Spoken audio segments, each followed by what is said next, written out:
Good morning, students.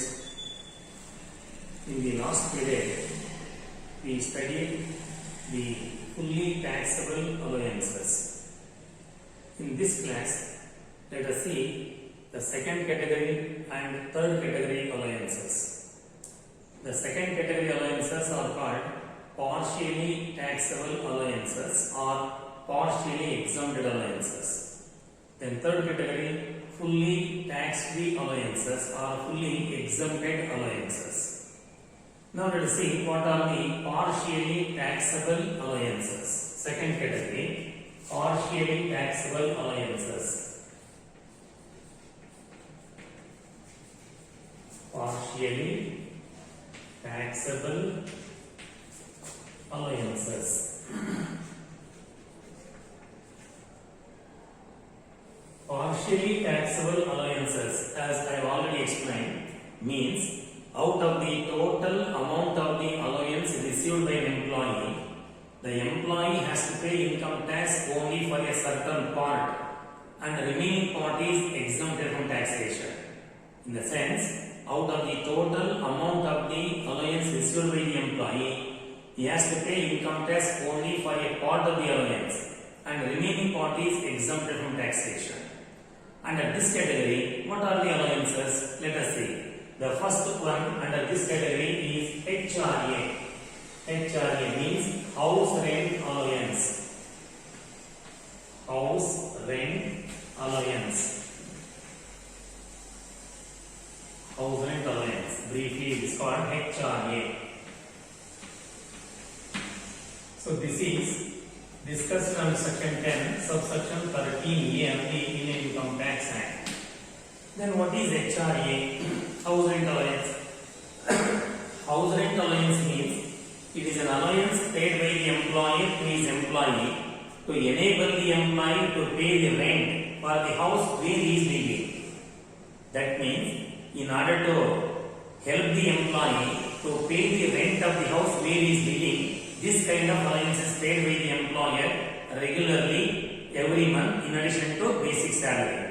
So this house rent allowance comes under second category, that is partially taxable allowances. Means out of the total HRA received by the employee, a part is exempted under section 10 section 13A, which is explained under rule 2A, and only remaining part is taxable.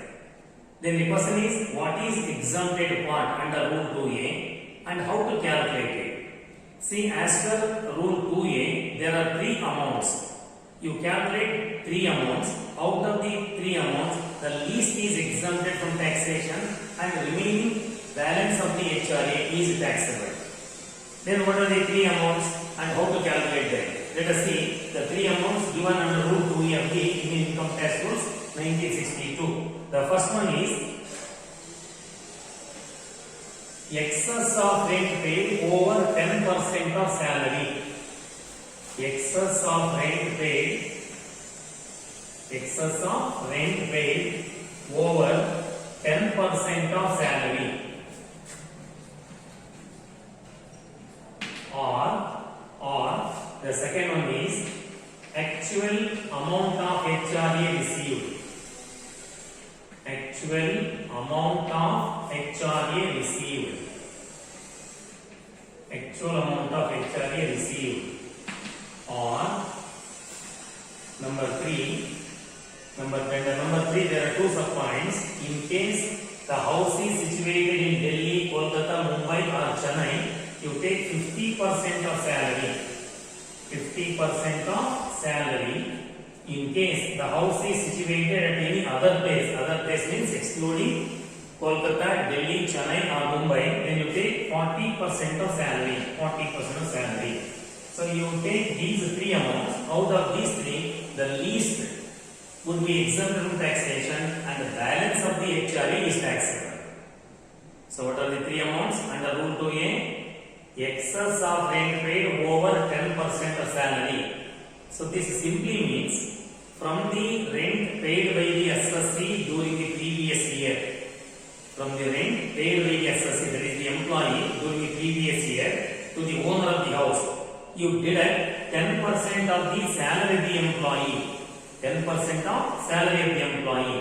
If the rent paid is in excess of 10% salary, you take that amount as the first one. So sir, that means from the rent paid by the assessee during the previous year, you deduct 10% of the salary of the employee, and if there is any excess rent paid by the employee, that excess is the first amount. Then second one is actual amount of HRA received. What actually the employee is getting in the form of HRA, that would be stated in the problem. You take it as the second amount. Then third amount is depending upon the place where he is residing. Depending upon the place where he is residing means where the rented house is situated, we have to take either 50% or 40% salary. So where 50% salary is to be taken provided the house is situated in Delhi, Calcutta, Chennai or Mumbai. In these metropolitan cities, if the house is situated, you take 50% of salary. In any other case means if the house is located or situated in any other place in India, you take only 40%. Out of these three, the least would be exempted and balance is taxable. But here, what is the meaning of the salary for calculation of 10% or 40% or 50%? The question arises. Say to make calculation as far as HRA is concerned, salary means only basic salary of the employee plus dearness allowance given to the employee under the terms of employment, and also commission given to the employee as a fixed percentage of turnover achieved by the employee. Only these three should be included in the term salary for the purpose of calculation of HRA. So salary means basic salary received by the employee plus dearness allowance received by the employee. That too, if the DA is given under the terms of employment, if the DA is not provided under the terms of employment, that should not be included. So DA, if it is a part of salary or if it is given under the terms of employment, then only that should be included. Again, commission can also be included provided it is based on the turnover achieved by the employee. If it is fixed percentage of turnover, then only that can be included. Otherwise, commission cannot be included. So only these three should be included in salary, and other allowances or perquisite, whatever it may be, they should not be added or they should not be included. So like that you have to calculate the salary for the purpose of calculating exempted part of HRA under Rule 2A. So this is how the HRA exempted part is calculated under Section 1013A and Rule 2A. This is the first allowance which comes under second category, that is partially taxable allowances. Then second partially taxable allowance is called entertainment allowance. Entertainment allowance. Entertainment allowance. See, entertainment allowance means it is an allowance paid by the employer to his employee to enable the employee to entertain the customers of the employer. Say in some of the organizations, employees are supposed to entertain the customers of his employer. So the employee has to entertain the customers of the employer. Naturally, employer should pay some allowance to enable the employee to entertain his customers. So that is why the entertainment allowance is given to the employee by the employer to enable the employee to entertain the customers of the employer. And what is the exempted part of entertainment allowance? Before going to see what is the exempted part of entertainment allowance, let us remember that first of all, entertainment allowance will be included in the gross salary. That means while calculating gross salary of the employee, whether he is a government employee or a non-government employee, whatever entertainment allowance is received by him, that should be included first. And after calculating gross salary under section 16(2), while giving deduction, we have to deduct the entertainment allowance received by the employee, provided he is a government employee. In simple terms, first you include whatever entertainment allowance is received by the employee in his gross salary. After calculating gross salary, while giving deductions under section 16, that is section 16(1)(a), you will get standard deduction. 16(2), you will get entertainment allowance. So there, entertainment allowance is given as a deduction, and that too only for government employees, not to non-government employees. So non-government employees are not eligible for deduction as far as entertainment allowance is concerned. So only government employees can get the deduction for entertainment allowance. Then what is the deductible part? The deduction can be given under section 16(2) to the government employees to the least of 3 amounts. Again, there are 3 amounts. Out of 3, the least would be exempted or deducted under section 16 subsection 2. Then what are the 3 amounts? The first one is, see, 1/5 of basic salary. 1/5 of basic salary. 1/5 of basic salary. That means you take 20% of the basic salary. 1/5 means what? 1/5 means 20%. So 20% of the basic salary, or the actual entertainment allowance received by the employee. Actual entertainment allowance received by the employee, that will be given in the problem. You take that amount as the second one. The third one is maximum of ₹5,000 per annum. So per annum, the maximum limit is 5,000 and not more than 5,000. You take these 3, the least is deducted under section 16 subsection 2. So this is the second allowance under second category, that is partially taxable allowances. So entertainment allowance is the second under second category, and the treatment is, first of all, that should be included in the gross salary of the employee. After calculating gross salary, while giving deductions under section 16, it is allowed under section 16 subsection 2 to the extent of least of these 3. So these are the first 2 under second category. Then third one, so they are called special allowances. The third partially taxable allowances, they are called special allowances. Special allowances.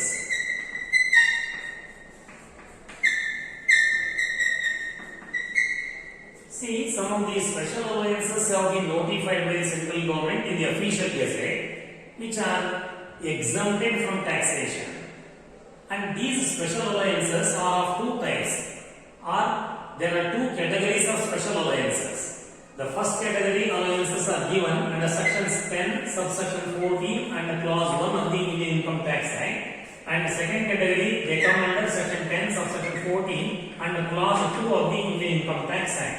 Like that, the special allowances paid by an employer to his employee can be categorized, divided into 2 categories. The first category, the special allowances under section 10(14)(1), and second category, section 10(14)(2). Then what are these allowances?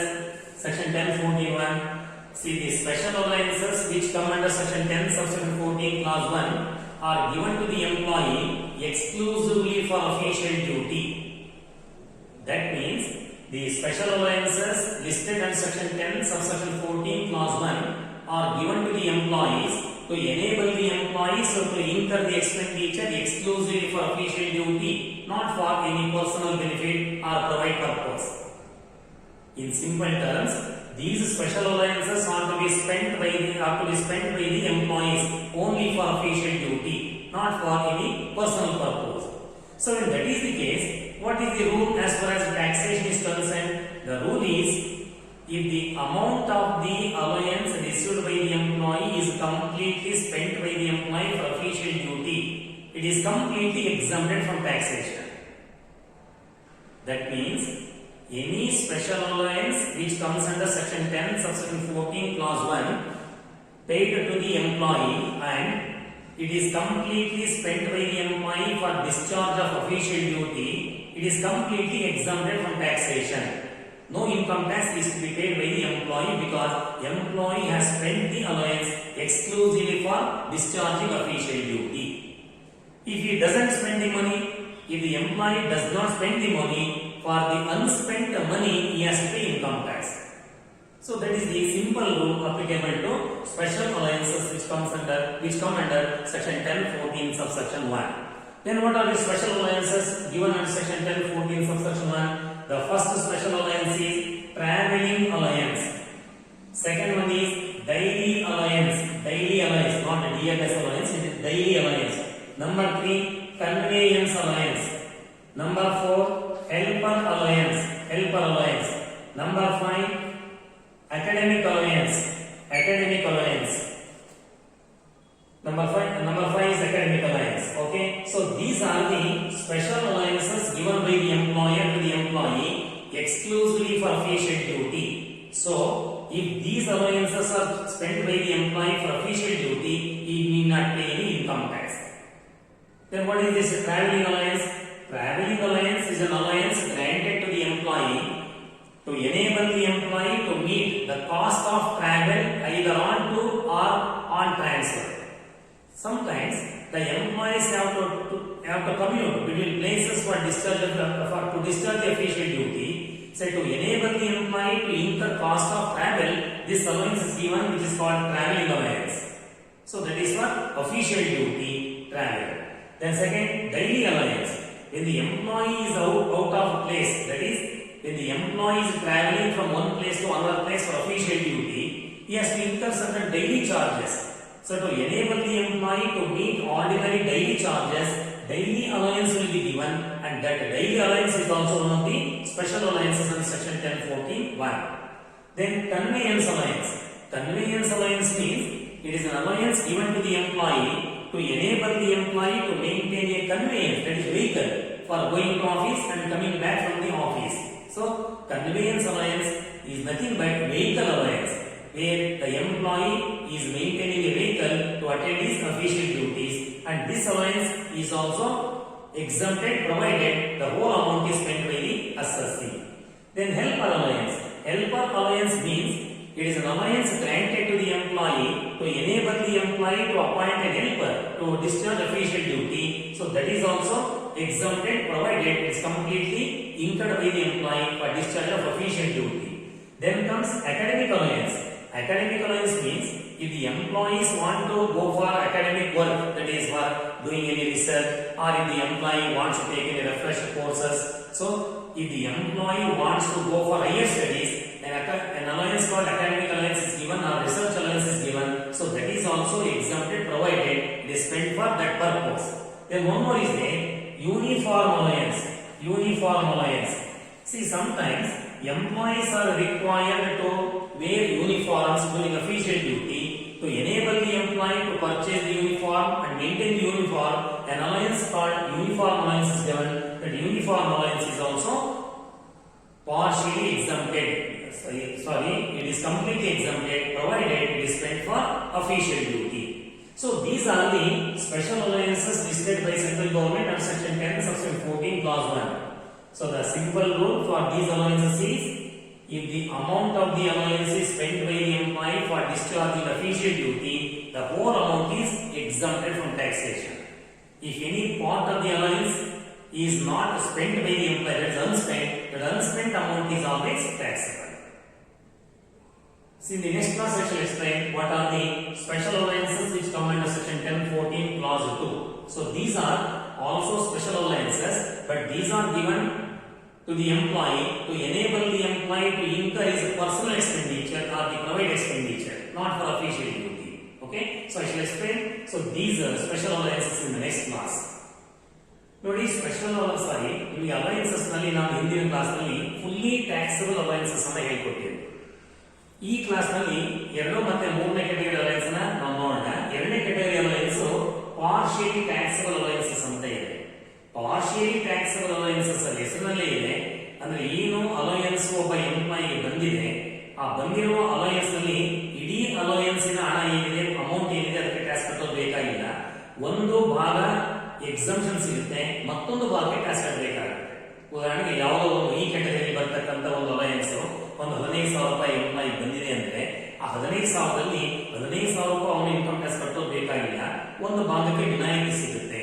ಆದ್ರಿಂದ ಅವನ್ನ partially taxable alliances ಅಥವಾ partially exempted Allianz ಅಂತ ಕೂಡ ಕರೀಬಹುದು. ಈ ಕ್ಯಾಟಗರಿಯಲ್ಲಿ ಬರ್ತಕ್ಕಂಥ ಬಹಳ ಮುಖ್ಯವಾದ Allianz ಅಂತ ಹೇಳಿದ್ರೆ ಹೌಸ್ ರೆಂಟ್ ಅಲೈನ್ಸ್ ಅಂತ ಇದೆ. ಹೌಸ್ ರೆಂಟ್ ಅಲೈನ್ಸ್ ಅಂದ್ರೆ ಮನೆ ಬಾಡಿಗೆ ಭತ್ಯೆ ಅಂತಾರೆ ಕನ್ನಡದಲ್ಲಿ. ಅದರ ಸರಳವಾಗಿ ಇಂಗ್ಲಿಷ್ ಅಲ್ಲಿ HRE ಅಂತ ಕರೀತೀವಿ, ಹೌಸ್ ರೆಂಟ್ ಅಲೈನ್ಸ್. ಯಾಕೆ ಹೌಸ್ ಎಂಪ್ಲಾಯೀಸ್ ಅಂದ್ರೆ ಎಂಪ್ಲಾಯೀಸ್ ಬಾಡಿಗೆ ಮನೆಯಲ್ಲಿ ವಾಸ ಮಾಡುವ ಸಂದರ್ಭದಲ್ಲಿ ಆ ಎಂಪ್ಲಾಯೀಸ್ ಬಾಡಿಗೆ ಕಟ್ಟಲಿಕ್ಕೆ ಅನುಕೂಲ ಆಗಲಿ ಅನ್ನೋ ಕಾರಣಕ್ಕೆ ಪ್ರತಿ ತಿಂಗಳು ಎಂಪ್ಲಾಯಿಗೆ ಅವನ ಮೂಲ ವೇತನದ ಜೊತೆಗೆ ಒಂದಷ್ಟು ಅಲೈನ್ಸ್ ಅನ್ನು ಕೊಡ್ತಾರೆ, ಮನೆ ಬಾಡಿಗೆ ಭತ್ಯೆ ಅಂತ. ಈ ಮನೆ ಬಾಡಿಗೆ ಭತ್ಯೆ ಸೆಕ್ಷನ್ 1013 ಏನಂತ ಬರುತ್ತೆ, ಮತ್ತೆ ರೂಲ್ 2A ನಲ್ಲಿ ಇದಕ್ಕೆ ವಿನಾಯಿತಿ ಹೆಂಗ್ ಕೊಡಬೇಕು ಅಂತ ಹೇಳಿದ್ದಾರೆ. ಹಾಗಾದ್ರೆ ರೂಲ್ 2A ನಲ್ಲಿ ಏನ್ ವಿನಾಯಿತಿ ಕೊಡ್ತಾರೆ ನೋಡಿ. ರೂಲ್ 2A ನಲ್ಲಿ 3 ಅಮೌಂಟ್ ಇದ್ದಾರೆ. ಆ 3ರಲ್ಲಿ ಯಾವ್ದು ಕಡಿಮೆ ಬರುತ್ತೆ ಅಲ್ಲಿಯವರೆಗೆ ವಿನಾಯಿತಿ ಸಿಗುತ್ತೆ, ಮಿಕ್ಕಿದಂತ ಹೆಚ್ಚಾಗಿ ಟ್ಯಾಕ್ಸ್ ಕಟ್ಟಬೇಕಾಗುತ್ತೆ. ಆದ್ರೆ 3 ಅಮೌಂಟ್ಗಳು ಯಾವುದು ನಾನು ಇಂಗ್ಲಿಷ್ ಹೇಳುವಾಗ 3 ಅಮೌಂಟ್ಗಳು ಮೊದಲನೇದು excess of rent paid over 10% of salary ಅಂತ ಬರ್ತಾರೆ. Excess of rent paid over 10% of salary ಸರಳವಾಗಿ ಹೇಳೋದಾದ್ರೆ ಆ ಎಂಪ್ಲಾಯಿ ಒಂದು ವರ್ಷದಲ್ಲಿ ಎಷ್ಟು ಬಾಡಿಗೆ ಕಟ್ಟಿದ್ದಾನೆ ಪ್ರಿವಿಯಸ್ ಇಯರ್ ನಲ್ಲಿ, ಅವನು ಕಟ್ಟಿರೋ ಬಾಡಿಗೆನಲ್ಲಿ ಅವನ ಸಂಬಳದಲ್ಲಿ 10% ಕಡಿಬೇಕು. ಅವನ ಸಂಬಳದಲ್ಲಿ 10% ಕಳೆದ ಮೇಲೆ ಕಟ್ಟಿರೋ ಬಾಡಿಗೆ ಏನಾದ್ರು ಜಾಸ್ತಿ ಇದ್ರೆ, excess of rent paid over 10% salary ಅಂದ್ರೆ ಅವನು ಕಟ್ಟಿರೋ ಬಾಡಿಗೆ ಅವನ ಸಂಬಳದಲ್ಲಿ 10% ಜಾಸ್ತಿ ಇರಬೇಕು. ಇದ್ರೆ ಅದು ಮೊದಲನೇ ಅಮೌಂಟ್. ನೀವು ಸರಳವಾಗಿ ಅವನು ಏನು ರೆಂಟ್ ಕಟ್ಟಿದ್ದಾನೆ ಒಂದು ವರ್ಷದಲ್ಲಿ ಬರ್ಕೊಂಡ್ರಿ, ಅದರಲ್ಲಿ ಅವನ ಸಂಬಳ ಲೆಕ್ಕ ಮಾಡ್ಕೊಂಡು ಸಂಬಳದಲ್ಲಿ 10% ಕಡೀರಿ, ಏನು ಎಕ್ಸಸ್ ಇದೆ ಅದನ್ನು ಹೊರಗಡೆ ಬರ್ಕೊಡ್ರಿ. ಎರಡನೇದು ಆಕ್ಚುಲ್ HR ರಿಸೀವ್, ಅವನಿಗೆ ನಿಜಕ್ಕೂ HR ಅಮೌಂಟ್ ಎಷ್ಟು ಬಂದಿದೆ ಹೋದ ವರ್ಷ ಅದನ್ನ ನಾವು ಇನ್ನೊಂದು ಕಡೆ ಬರ್ಕೊಡ್ರಿ, ಅದು ಪ್ರಾಬ್ಲಮ್ ಅಲ್ಲಿ ಇರುತ್ತೆ. ಮೂರನೇದು ಮನೆ ಎಲ್ಲಿದೆ ನೋಡ್ಕೊಂಡು ಐದರ್ 50% ಸ್ಯಾಲರಿ ಆರ್ 40% ಸ್ಯಾಲರಿ ಅಂತ ಹೇಳ್ತಾರೆ. ಅಂದ್ರೆ ಮನೆ ಕೋಲ್ಕತ್ತಾ, ಡೆಲ್ಲಿ, ಚೆನ್ನೈ ಅಥವಾ ಮುಂಬೈ ಈ 4 ಮೆಟ್ರೋಪಾಲಿಟನ್ ಸಿಟಿಗಳಲ್ಲಿದ್ರೆ ಸಂಬಳದಲ್ಲಿ 50% ಕೊಡ್ತೀವಿ. ಇಂಡಿಯಾದಲ್ಲಿ ಬೇರೆ ಎಲ್ಲಿ ಬೇಕಾದ್ರೂ ಇರಲಿ, ಬಾಕಿ ಈ 4 ನಗರಗಳನ್ನು ಬಿಟ್ಟು 40% ಕೊಡ್ಬೇಕು, 40%. ಅಂದ್ರೆ ಮುಂಬೈ, ಕೋಲ್ಕತ್ತಾ, ಡೆಲ್ಲಿ, ಚೆನ್ನೈನಲ್ಲಿ ಮನೆ ಇದ್ರೆ ಸಂಬಳದಲ್ಲಿ 50%, ಇಂಡಿಯಾದಲ್ಲಿ ಬೇರೆ ಯಾವುದೇ ಸ್ಥಳದಲ್ಲಿ ಮನೆ ಇರಲಿ 40% ಕೊಡ್ರಿ. ಆ 3ಅನ್ನ ಲೆಕ್ಕ ಮಾಡಿ 3ರಲ್ಲಿ ಯಾವುದು ಕಡಿಮೆ ಇದೆ ಅಲ್ಲಿಯವರೆಗೂ ಹೆಚ್ಚಾಗಿ ವಿನಾಯಿತಿ ಕೊಡ್ತಾರೆ, ಮಿಕ್ಕಿದ್ದಕ್ಕೆ ಟ್ಯಾಕ್ಸ್ ಕಟ್ಟಬೇಕಾಗುತ್ತೆ. ಹಾಗಾಗಿ ಸಂಬಳದಲ್ಲಿ 10%, 50%, 40% ಅಂತ ಬರ್ತಾರೆ. ಸಂಬಳ ಅಂದ್ರೆ ಏನು? ಸಂಬಳ ಅಂದ್ರೆ ಏನಿಲ್ಲ, ಮೂಲ ವೇತನ ಇದೆಯಲ್ಲ ಬೇಸಿಕ್ ಸಂಬಳ ಅದನ್ನು ತಗೊಳ್ರಿ, ಪ್ಲಸ್ ಡಿಯರ್ನೆಸ್ ಅಲೈನ್ಸ್ ಅಂತ ಏನು ಟ್ಯಾಕ್ಸಬಲ್ ಅಲೈನ್ಸ್ ಅಂತ ಬಂದಿದೆಯಲ್ಲ, ಆ dearness allowance terms of employment ಪ್ರಕಾರ ಇದ್ರೆ ಮಾತ್ರ ಸೇರಿಸಬೇಕು, ಇಲ್ಲವರೆ ಇಲ್ಲ. ಮತ್ತು ಕಮಿಷನ್ ಏನಾದ್ರು ಬಂದಿದ್ರೆ ಎಂಪ್ಲಾಯಿಗೆ, ಮತ್ತು ಅದು ಫಿಕ್ಸ್ಡ್ ಪರ್ಸೆಂಟೇಜ್ ಟರ್ನ್ ಓವರ್ ಆಗಿರಬೇಕು. ಅಂದ್ರೆ ಎಂಪ್ಲಾಯಿ ಮಾಡುವಂತ ಸೇಲ್ಸ್ ಆಧಾರದ ಮೇಲೆ ಟರ್ನ್ ಓವರ್ ಬಂದಿದ್ರೆ, ಸೇಲ್ಸ್ ಆಧಾರದ ಮೇಲೆ ಕಮಿಷನ್ ಬಂದಿದ್ರೆ ಅದನ್ನು ಸೇರಿಸ್ಕೊಳ್ರಿ, ಇಲ್ಲವರೆ ಕಮಿಷನ್ ಸೇರಿಸುವಾಗಿಲ್ಲ. ಆ 3 ಮಾತ್ರ ಸೇರ್ಕೊಳ್ಳುತ್ತೆ, ಬೇರೆ ಯಾವುದೇ ಅಲೈನ್ಸ್ ಗಳಾಗಲಿ ಯಾವುದೇ ಪರ್ಪಸಿಟಿಗಳಾಗಲಿ ಯಾವುದನ್ನು ಸೇರಿಸಬಹುದು, ಅದು ಸಂಬಳ ಅಂತ ಹೇಳಿದೆ. ಆ ಸಂಬಳದಲ್ಲಿ ನೀವು 10% ಬೇಕೋ 50 ಬೇಕೋ 40 ಬೇಕೋ ಲೆಕ್ಕ ಮಾಡ್ಕೊಳ್ರಿ. ಆ ರೀತಿ ಮಾಡಿ ನಾವು ಹೆಚ್ಚಾಗಿ ಕ್ಯಾಲ್ಕುಲೇಷನ್ ಮಾಡಬೇಕಾಗುತ್ತೆ. ಇನ್ನು ಈ ಕೆಟಗರಿಯಲ್ಲಿ ಎರಡನೇ ಅಲೈನ್ಸ್ ಎಂಟರ್ಟೈನ್ಮೆಂಟ್ ಅಲೈನ್ಸ್ ಅಂತ ಆಗಲೇ ಇದೆ. ಎಂಟರ್ಟೈನ್ಮೆಂಟ್ ಅಲೈನ್ಸ್ ಕೂಡ ಪಾರ್ಷಿಯಲ್ ಎಕ್ಸಾಂಪಲ್. ಏನ್ ಎಂಟರ್ಟೈನ್ಮೆಂಟ್ ಅಲೈನ್ಸ್ ಅಂದ್ರೆ ಎಂಪ್ಲಾಯಿಗೆ ಸಂಬಂಧಪಟ್ಟಂತ ಕಸ್ಟಮರ್ಸ್ ನ ಎಂಟರ್ಟೈನ್ ಮಾಡಬೇಕಾಗುತ್ತಲ್ಲ, ಆ ಕಾರಣಕ್ಕೆ ಎಂಪ್ಲಾಯಿ ಕೊಡ್ತಕ್ಕಂಥ ಒಂದು ಅಲೈನ್ಸ್. ಅದಕ್ಕೆ ಏನ್ ಕಾನೂನು ಇದೆ, ರೂಲ್ ಇದೆ ಅಂತ ಹೇಳಿದ್ರೆ, ಮೊದಲು ಎಂಟರ್ಟೈನ್ಮೆಂಟ್ ಅಲೈನ್ಸ್ ಅನ್ನ ಎಂಪ್ಲಾಯಿಯ ಗ್ರಾಸ್ ಸ್ಯಾಲರಿಗೆ ಆಡ್ ಮಾಡ್ಕೊಳ್ಬೇಕು. ಗ್ರಾಸ್ ಸ್ಯಾಲರಿ ಕಲೆಕ್ಟ್ ಮಾಡ್ಬೇಕಾದ್ರೆ ಆಡ್ ಮಾಡಿ, ಗ್ರಾಸ್ ಸ್ಯಾಲರಿ ಆದ್ಮೇಲೆ ಸೆಕ್ಷನ್ 16 ನಲ್ಲಿ ಡಿಡಕ್ಷನ್ ಬರ್ತವೆ. ಆ ಸೆಕ್ಷನ್ 16 ನಲ್ಲಿ ಮೊದಲು ಸ್ಟ್ಯಾಂಡರ್ಡ್ ಡಿಡಕ್ಷನ್ ಅಂತ ಬರುತ್ತೆ 16(1)(a) ನಲ್ಲಿ. ಅದಾದ್ಮೇಲೆ ಸೆಕ್ಷನ್ 16(2) ನಲ್ಲಿ ಎಂಟರ್ಟೈನ್ಮೆಂಟ್ ಅಲೈನ್ಸ್ ಗೆ ನಾವು ಡಿಡಕ್ಷನ್ ಕೊಡ್ತೀವಿ. ಆ ಡಿಡಕ್ಷನ್ ಕೂಡ ಎಲ್ಲರಿಗೂ ಕೊಡೋದಿಲ್ಲ, only for government employees. Private employees ಗೆ ಡಿಡಕ್ಷನ್ ಕೊಡೋದಿಲ್ಲ. ಆಯ್ತು, ಡಿಡಕ್ಷನ್ ಅನ್ನ ಗವರ್ಮೆಂಟ್ ಎಂಪ್ಲಾಯೀಸ್ ಕೊಡೋದಾದ್ರೆ ಎಷ್ಟು ಕೊಡಬೇಕು? ಅಲ್ಲೂ ಕೂಡ 3 ಅಮೌಂಟ್ ಇದ್ದಾವೆ. ಆ 3ರಲ್ಲಿ ಯಾವ ಕಡಿಮೆ ಬರುತ್ತೆ ಅದಕ್ಕೆ ವಿನಾಯಿತಿ ಕೊಡ್ರಿ. 3 ಅಮೌಂಟ್ ಏನಲ್ಲಿ 1/5 ಆಫ್ ಬೇಸಿಕ್ ಸ್ಯಾಲರಿ, ಮೊದಲೇ 1/5 ಆಫ್ ಬೇಸಿಕ್ ಸ್ಯಾಲರಿ, ಮೂಲ ವೇತನದಲ್ಲಿ 5/1 ಅಂದ್ರೆ 20%, ಮೂಲ ವೇತನದಲ್ಲಿ 5/1 ತಗೊಳ್ರಿ. ಅಥವಾ ಆಕ್ಚುಯಲ್ ಎಂಟರ್ಟೈನ್ಮೆಂಟ್ ಅಲೈನ್ಸ್ ರಿಸೀವ್, ಅವ್ನು ಏನ್ ಎಂಟರ್ಟೈನ್ಮೆಂಟ್ ಅಲೈನ್ಸ್ ಬಂದಿದೆ ಅದು ತಗೊಳ್ರಿ. ಅಥವಾ ಮ್ಯಾಕ್ಸಿಮಮ್ 5,000 ಪರ್ ಆ್ಯನಮ್, ವರ್ಷಕ್ಕೆ ಗರಿಷ್ಠ ಮಿತಿ 5,000 ಅಂತ 5,000 ತಗೊಳ್ರಿ. ಈ 3ರಲ್ಲಿ ಯಾವುದು ಕಡಿಮೆ ಬರುತ್ತೆ ಅದಕ್ಕೆ ಟ್ಯಾಕ್ಸ್ ಕಟ್ಟಬೇಕಾಗುತ್ತೆ. ಸಾರಿ, ಅದಕ್ಕೆ ನಾವು ಡಿಡಕ್ಷನ್ ಕೊಡ್ತೇವೆ, ಮಿಕ್ಕಿದ್ದು ಆಟೋಮ್ಯಾಟಿಕಲಿ ಅದು ಗ್ರಾಸ್ ಸ್ಯಾಲರಿ ಸೇರ್ಕೊಂಡಿರುತ್ತೆ, ಅದಕ್ಕೆ ನಾವು ಟ್ಯಾಕ್ಸ್ ಕಟ್ಟಬೇಕಾಗುತ್ತೆ. ಹೀಗೆ ಸೆಕ್ಷನ್ 16(2) ನಲ್ಲಿ ಡಿಡಕ್ಷನ್ ಕೊಡ್ತೀವಿ ಎಂಟರ್ಟೈನ್ಮೆಂಟ್ ಅಲೈನ್ಸ್ಗೆ. ಇದು ಎರಡನೇ ಕ್ಯಾಟಗರಿ, ಪಾರ್ಷಿಯಲಿ ಟ್ಯಾಕ್ಸಬಲ್ ಅಲೈನ್ಸಸ್ ನಲ್ಲಿ ಎರಡನೇ. ಮೂರನೇದು ಈ ಕ್ಯಾಟಗರಿಯಲ್ಲಿ ಸ್ಪೆಷಲ್ ಅಲೈನ್ಸಸ್ ಅಂತ ಬರ್ತವೆ, ವಿಶೇಷ ಭತ್ಯೆಗಳು. ಈ ಸ್ಪೆಷಲ್ ಅಲೈನ್ಸಸ್ ಅಲ್ಲಿ 2 ಕ್ಯಾಟಗರಿ ಮಾಡಿದ್ದಾರೆ. ಸೆಕ್ಷನ್ 1014 ಸೆಕ್ಷನ್ 1 ನಲ್ಲಿ ಕೆಲವಿದ್ದಾರೆ, ಸೆಕ್ಷನ್ 1014(2) ನಲ್ಲಿ ಕೆಲವಿದ್ದಾರೆ. 1014(1) ನಲ್ಲಿ ಇರ್ತಕ್ಕಂಥ ಏನು ಅಂತ ಹೇಳಿದ್ರೆ, so they are given by the employer to the employee which are exclusively to be incurred for discharge of official duty ಅಂತ ಹೇಳ್ತಾರೆ. ಅಂದ್ರೆ ಎಂಪ್ಲಾಯರು ಈ ಭತ್ಯೆಗಳನ್ನ ಎಂಪ್ಲಾಯೀಸ್ ಯಾಕೆ ಕೊಡ್ತಾರೆ ಅಂದ್ರೆ ಅವನು ಅಫಿಷಿಯಲ್ ಡ್ಯೂಟಿಗೆ ಖರ್ಚು ಮಾಡಬೇಕಾಗುತ್ತೆ, ಕರ್ತವ್ಯದ ಸಲುವಾಗಿ ಖರ್ಚು ಮಾಡಬೇಕಾಗುತ್ತೆ, ಆ ಕಾರಣಕ್ಕೆ ಕೊಟ್ಟಿರ್ತಾರೆ. ಹಾಗೆ ಇವಾಗ ಇನ್ಕಮ್ ಟ್ಯಾಕ್ಸ್ ರೂಲ್ ಏನಿದೆ, ಬಹಳ ಸರಳವಾದ ನಿಯಮ. ಈ ಅಲೋಯನ್ಸ್ ಗಳನ್ನ ಯಾವ ಎಂಪ್ಲಾಯೀಸ್ ಪಡ್ಕೊಂಡಿದ್ದಾರೆ ಅವರು ಅವುಗಳನ್ನ ಅಫಿಷಿಯಲ್ ಡ್ಯೂಟಿಗೆ ಖರ್ಚು ಮಾಡಿಬಿಟ್ರೆ ಮುಗಿದೋಯ್ತು, ಟ್ಯಾಕ್ಸ್ ಕಟ್ಟಬೇಕಾಗಿಲ್ಲ. ಒಂದ್ ವೇಳೆ ಖರ್ಚು ಮಾಡದೇ ಇದ್ರೆ ಆ ಉಳಿದಿರ್ತಕ್ಕಂಥ ಹಣಕ್ಕೆ ಟ್ಯಾಕ್ಸ್ ಕಟ್ಟಬೇಕಾಗುತ್ತೆ. ಅಲ್ಲಿ ಬರ್ತಕ್ಕಂಥ ಅಲಯನ್ಸ್ ಯಾವುದು? ನಾನು 6 ಅಲಯನ್ಸ್ ಪಟ್ಟಿ ಮಾಡಿ ಹೇಳಿದ್ದೇನೆ. ಟ್ರಾವೆಲಿಂಗ್ ಅಲಯನ್ಸ್ ಅಂತ ಇದೆ, ಡೈಲಿ ಅಲಯನ್ಸ್ ಅಂತ ಇದೆ, ಕನ್ವೀನಿಯನ್ಸ್ ಅಲಯನ್ಸ್, ಮತ್ತೆ ಹೆಲ್ಪರ್ ಅಲಯನ್ಸ್ ಅಂತ ಬರುತ್ತೆ, ಅಕಾಡೆಮಿಕ್ ಅಥವಾ ರಿಸರ್ಚ್ ಅಲಯನ್ಸ್ ಅಂತ ಬರುತ್ತೆ, ಯೂನಿಫಾರ್ಮ್ ಅಲಯನ್ಸ್ ಅಂತ ಬರ್ತವೆ. ಈ ಅಲಯನ್ಸಸ್ ಗಳನ್ನ ಅಫಿಷಿಯಲ್ ಡ್ಯೂಟಿ ಕೊಟ್ಟಿರ್ತಾರೆ. ಇವನ್ನ ಖರ್ಚು ಮಾಡಿದ್ರೆ ಟ್ಯಾಕ್ಸ್ ಕಟ್ಟೋಬೇಕಾಗಿಲ್ಲ, ಖರ್ಚು ಮಾಡದೆ ಹೋದ್ರೆ ಟ್ಯಾಕ್ಸ್ ಕಟ್ಟಬೇಕಾಗುತ್ತೆ. ಸೊ ಟ್ರಾವೆಲಿಂಗ್ ಅಲಯನ್ಸ್ ಅಂದ್ರೆ ಎಂಪ್ಲಾಯೀಸ್ ಅಫಿಷಿಯಲ್ ಡ್ಯೂಟಿ ಸಲುವಾಗಿ ಒಂದ್ ಕಡೆಯಿಂದ ಇನ್ನೊಂದ್ ಕಡೆ ಟ್ರಾವೆಲ್ ಮಾಡಬೇಕಾಗುತ್ತಲ್ಲ, ಆ ಟ್ರಾವೆಲ್ ಕಾಸ್ಟ್ ಅನ್ನ ಎಂಪ್ಲಾಯರ್ ಕೊಡ್ತಾರೆ, ಅದನ್ನ ಟ್ರಾವೆಲಿಂಗ್ ಅಲಯನ್ಸ್ ಅಂತ ಕರೀತೇವೆ. ಆ ಟ್ರಾವೆಲಿಂಗ್ ಅಲಯನ್ಸ್ ಈ ಕೆಟಗರಿ ಇದೆ. ಖರ್ಚು ಮಾಡ್ಕೊಂಡ್ರಿ ಟ್ಯಾಕ್ಸ್ ಕಟ್ಟೋದು ಬೇಡ, ಖರ್ಚಾಗಲ್ಲ ಟ್ಯಾಕ್ಸ್ ಕಟ್ಟಬೇಕು. ಡೈಲಿ ಅಲಯನ್ಸ್, ಈಗ ಟ್ರಾವೆಲ್ ಮಾಡ್ಬೇಕಾದ್ರೆ ಆರ್ಡಿನರಿ ಡೈಲಿ ಚಾರ್ಜಸ್ ಇರುತ್ತಲ್ಲ, ಒಂದು ಟಿಫನ್ ಬೇಕಾಗುತ್ತೆ, ಲಂಚ್ ಬೇಕಾಗುತ್ತೆ, ಡಿನ್ನರ್ ಬೇಕಾಗುತ್ತೆ, ಆ ತರದ ಖರ್ಚುಗಳಿಗೆ ಡೈಲಿ ಅಲಯನ್ಸ್ ಅಂತ ಕೊಡ್ತಾರೆ. ಅದು ಖರ್ಚಾದ್ರೆ ಅದಕ್ಕೂ ಕೂಡ ಟ್ಯಾಕ್ಸ್ ಇರೋದ್ರಿಂದ ಮಿಕ್ಕಿದ್ರೆ ಟ್ಯಾಕ್ಸ್ ಕಟ್ಟಬೇಕಾಗುತ್ತೆ. ಕನ್ವೀನಿಯನ್ಸ್ ಅಲಯನ್ಸ್ ಅಂದ್ರೆ ವಾಹನ ಭತ್ಯೆ, ವೆಹಿಕಲ್ ಅಲಯನ್ಸ್ ಅಂತ ಕೂಡ ಕರೀಬಹುದು. ಎಂಪ್ಲಾಯೀಸ್ ಕೆಲವು ಸಾರಿ ಅಫಿಷಿಯಲ್ ಡ್ಯೂಟಿಗೆ ಅಂದ್ರೆ ಆಫೀಸ್ನಿಂದ ಮನೆ ಬರಲಿಕ್ಕೆ, ಮನೆಯಿಂದ ಆಫೀಸ್ ಹೋಗ್ಲಿಕ್ಕೆ ವೆಹಿಕಲ್ ಇಟ್ಕೊಂಡಿರ್ತಾರೆ. ಆ ವೆಹಿಕಲ್ ಮೇಂಟೈನ್ ಮಾಡೋ ಸಲುವಾಗಿ ಎಂಪ್ಲಾಯೀಸ್ ಅಲಯನ್ಸ್ ಕೊಡ್ತಾರೆ, ವೆಹಿಕಲ್ ಅಲಯನ್ಸ್ ಅಥವಾ ಕನ್ವೀನಿಯನ್ಸ್ ಅಲಯನ್ಸ್ ಅಂತ ಹೇಳಿ. ಅದನ್ನ ಎಂಪ್ಲಾಯ್ ಖರ್ಚು ಮಾಡಿಬಿಟ್ರೆ ಮುಗಿದೋಯ್ತು, ಟ್ಯಾಕ್ಸ್ ಕಟ್ಟೋದು ಬೇಡ, ಖರ್ಚಾಗಲು ಟ್ಯಾಕ್ಸ್ ಕಟ್ಟಬೇಕಾಗುತ್ತೆ. ಹೆಲ್ಪರ್ ಅಲಯನ್ಸ್, ಕೆಲವು ಸರಿ ಎಂಪ್ಲಾಯೀಸ್ಗೆ ತಮ್ಮ ಅಫಿಷಿಯಲ್ ಡ್ಯೂಟಿಯನ್ನ ಡಿಸ್ಚಾರ್ಜ್ ಮಾಡೋದಕ್ಕೆ ಹೆಲ್ಪರ್ಸ್ ಬೇಕಾಗುತ್ತೆ. ಆ ಹೆಲ್ಪರ್ ನ ನೇಮಕ ಮಾಡ್ಕೊಂಡು ಅಫಿಷಿಯಲ್ ಡ್ಯೂಟಿ ಡಿಸ್ಚಾರ್ಜ್ ಮಾಡಿ ಅಂತೇಳಿ ಈ ಹೆಲ್ಪರ್ ಅಲಯನ್ಸ್ ಅಂತ ಕೊಡ್ತಾರೆ. ಅದನ್ನ ಎಂಪ್ಲಾಯ್ ಖರ್ಚು ಮಾಡಿಬಿಟ್ರೆ ಹೆಲ್ಪರ್ ಮೇಲೆ ಟ್ಯಾಕ್ಸ್ ಕಟ್ಟೋದು ಬೇಕಾಗಿಲ್ಲ, ಖರ್ಚಾಗಲು ಟ್ಯಾಕ್ಸ್ ಕಟ್ಟಬೇಕಾಗುತ್ತೆ. ಅಕಾಡೆಮಿಕ್ ಅಥವಾ ರಿಸರ್ಚ್ ಅಲಯನ್ಸ್ ಅಂತ ಹೇಳಿದ್ರೆ ಕೆಲವು ಸಾರಿ ಎಂಪ್ಲಾಯೀಸ್ ಹೈಯರ್ ಸ್ಟಡೀಸ್ ಹೋಗ್ತಿರ್ತಾರೆ, ಏನೋ ರಿಸರ್ಚ್ ವರ್ಕ್ ಹೋಗ್ತಿರ್ತಾರೆ. ಆ ಹೈಯರ್ ಸ್ಟಡೀಸ್ ಅಥವಾ ರಿಸರ್ಚ್ ವರ್ಕ್ ಗೆ ಹೋಗಿ ಅನ್ನೋ ಕಾರಣಕ್ಕೆ ಎಂಪ್ಲಾಯರ್ಸ್ ಈ ತರದ ಅಲಯನ್ಸ್ ಕೊಡ್ತಾರೆ. ಇವು ಅಫಿಷಿಯಲ್ ಡ್ಯೂಟಿ ಖರ್ಚಾಗಿಬಿಟ್ರೆ ಮುಗಿದೋಯ್ತು, ಟ್ಯಾಕ್ಸ್ ಕಟ್ಟೋದು ಬೇಕಾಗಿಲ್ಲ. ಯೂನಿಫಾರ್ಮ್ ಅಲಯನ್ಸ್, ಕೆಲವು ಸಾರಿ ಎಂಪ್ಲಾಯೀಸ್ ಯೂನಿಫಾರ್ಮ್ ಹಾಕೋಬೇಕಾಗುತ್ತೆ, ಅಫಿಷಿಯಲ್ ಡ್ಯೂಟಿ ಡಿಸ್ಚಾರ್ಜ್ ಮಾಡಬೇಕು ಆಫೀಸ್ ಅವರ್ಸ್ ನಲ್ಲಿ. ಆ ಯೂನಿಫಾರ್ಮ್ ಅನ್ನ ಪರ್ಚೇಸ್ ಮಾಡೋದು, ಮೇಂಟೈನ್ ಮಾಡೋದು, ಇದಕ್ಕೆಲ್ಲ ಯೂನಿಫಾರ್ಮ್ ಅಲಯನ್ಸ್ ಅಂತ ಕೊಡ್ತಾರೆ ಎಂಪ್ಲಾಯರ್ಸ್. ಆ ಯೂನಿಫಾರ್ಮ್ ಅಲಯನ್ಸ್ ಕೂಡ ಟ್ಯಾಕ್ಸ್ ಕಟ್ಟೋದು ಬೇಕಾಗಿಲ್ಲ, ಅದು ಖರ್ಚಾಗಿದ್ರೆ ಖರ್ಚಾಗೋದು ಟ್ಯಾಕ್ಸ್ ಕಟ್ಟಿ. ಎಲ್ಲ ಅಲಯನ್ಸ್ ಗಳಿಗೆ ಸರಳವಾದ ನಿಯಮ. ಅವು ಅಫಿಷಿಯಲ್ ಡ್ಯೂಟಿಗೆ ಖರ್ಚು ಮಾಡಿಬಿಟ್ರೆ ಎಂಪ್ಲಾಯೀಸ್ ಟ್ಯಾಕ್ಸ್ ಕಟ್ಟೋದು ಬೇಕಾಗಿಲ್ಲ. ಅಫಿಷಿಯಲ್ ಡ್ಯೂಟಿ ಸಲುವಾಗಿ ಇದು ಖರ್ಚಾಗಿಲ್ಲ, ಸ್ವಲ್ಪ ಉಳ್ಕೊಂಡಿದೆ ಅನ್ನೋದಾದ್ರೆ ಉಳಿದಿರ್ತಕ್ಕಂಥ ಹಣಕ್ಕೆ ಟ್ಯಾಕ್ಸ್ ಕಟ್ಟಬೇಕಾಗುತ್ತೆ. ಇನ್ನು 1042 ನಲ್ಲಿ ಕೆಲವು ಸ್ಪೆಷಲ್ ಅಲಯನ್ಸ್ ಗಳಿವೆ. ಅವನ್ನ ಎಂಪ್ಲಾಯೀಸ್ಗೆ ಪರ್ಸನಲ್ ಎಕ್ಸ್ಪೆಂಡಿಚರ್ ಕೊಟ್ಟಿರ್ತಾರೆ, ಪ್ರೈವೇಟ್ ಎಕ್ಸ್ಪೆಂಡಿಚರ್ಗೆ. ಅವನ್ನ ನಾನು ಮುಂದಿನ ಕ್ಲಾಸ್ ನಲ್ಲಿ ವಿವರಿಸಿ HR ಗೆ ಸಂಬಂಧಪಟ್ಟಂತೆ ನಿಮಗೆ ಪ್ರಾಬ್ಲಮ್ ಕೊಡ್ತೇನೆ. ಆ ಪ್ರಾಬ್ಲಮ್ ಗಳನ್ನ ನಾನು ಮುಂದಿನ